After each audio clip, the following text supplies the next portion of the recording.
Welcome into episode 35 of Inside 300, presented by InsideTheMagic.com. I'm your host, Brian Perry. We've got a lot to catch you up on in the next 300 seconds, so let's kick things off.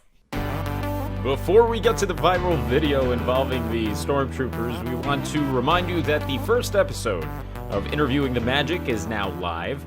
Our new show sits down with unique current and former cast members who have brought magic to the Walt Disney World Resort.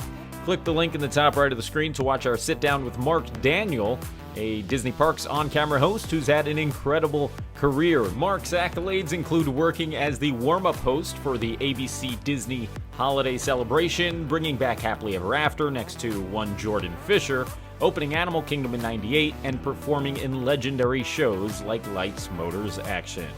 Okay, it's time to take a look at this now viral video from Nick Parker of two First Order Stormtroopers interacting.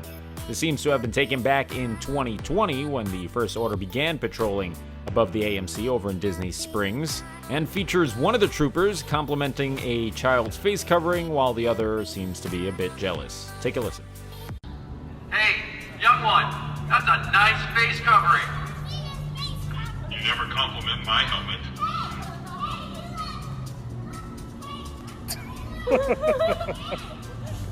Love and marriage,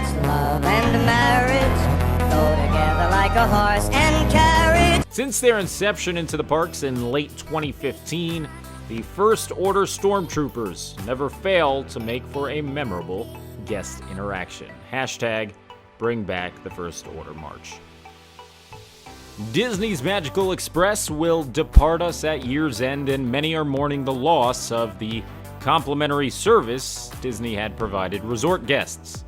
Replacing the free bus will be another bus that is not free. We've discussed the incoming pay-per-ride bus replacement on previous episodes of Inside 300, but now we have a price. Mears Transportation, the company who will be shuttling Disney guests back and forth beginning in 2022, have made reservations available on their website. Currently, the company is offering introductory rates on the new service with a standard fee of $16 each way for adults and $13.50 each way for children, with a few stops along the way to your resort. There's also a premium service that costs $200 for a round-trip package, good for up to 4 adults. The premium service will allegedly be waiting for you when you arrive at the airport and will not be making any stops on the way to your destination.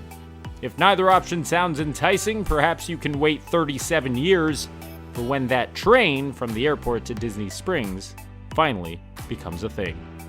Walt Disney World Magic Key holders, or I guess should I say annual pass holders, are rejoicing as emails were sent out regarding the opportunity to ride Remy's Ratatouille adventure before it actually opens to the public over in Epcot.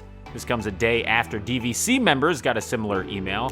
Essentially, the entire month of September had availability to reserve a spot before the grand opening on October 1st as part of the 50th anniversary celebration. For those unfamiliar with the new attraction, the best way I would describe it after riding it over in Paris is that it's a more family-friendly, family-oriented Spider-Man ride over at Islands of Adventure. And Spider-Man's my favorite ride, so this is not a knock in any way.